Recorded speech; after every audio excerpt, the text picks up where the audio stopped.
임대인이 갱신을 거절했는데 나중에 다른 사람한테 집을 빌려줬다고요? 넘어갈 일이 아닙니다. 여러분, 임대차 보호법은 단순히 법이 아니라 여러분의 집을 지키는 방패입니다. 오늘은 계약갱신 요구권의 모든 것을 파헤쳐서 여러분이 꼭 알아야 할 승리 전략을 알려드립니다. 실제로 1,200만 원의 손해배상을 받은 사건까지 공개하니 끝까지 집중하세요.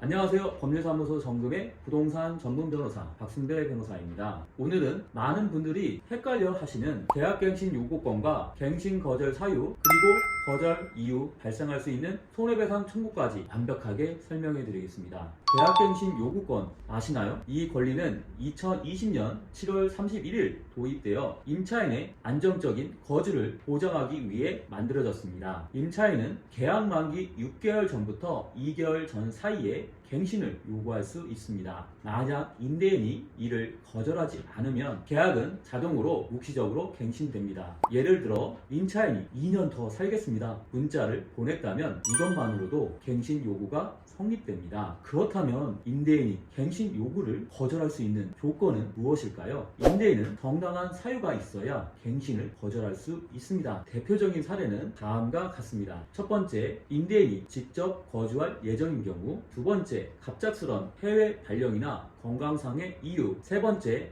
예기치 못한 상황으로 인해 해당 주택에 거주가 불가능한 경우. 하지만 중요한 건 이런 이유들도 입증되지 않으면 인정받지 못한다는 것입니다. 증거가 없다면 임대인은 임차인에게 손해배상 청구를 당할 수 있습니다. 이제 가장 중요한 부분, 손해배상 청구의 조건과 금액을 알아볼까요? 임대인이 정당한 사유 없이 갱신 요구를 거절하고 이후 다른 사람에게 집을 임대했다면 임차인은 환산 월차임의 24개월치를 손해배상으로 받을 수 있습니다. 예를 들어 전세 보증금이 1억이고 이를 월세로 환산했을 때 월 50만 원이라면 50만 원 곱하기 24개월 이렇게 해서 1,200만 원이 손해배상 금액이 됩니다. 여기에 더해서 이사 비용이나 새로운 계약과 관련된 추가 비용도 포함될 수 있습니다. 제가 맡았던 실제 사건을 소개해 드리겠습니다.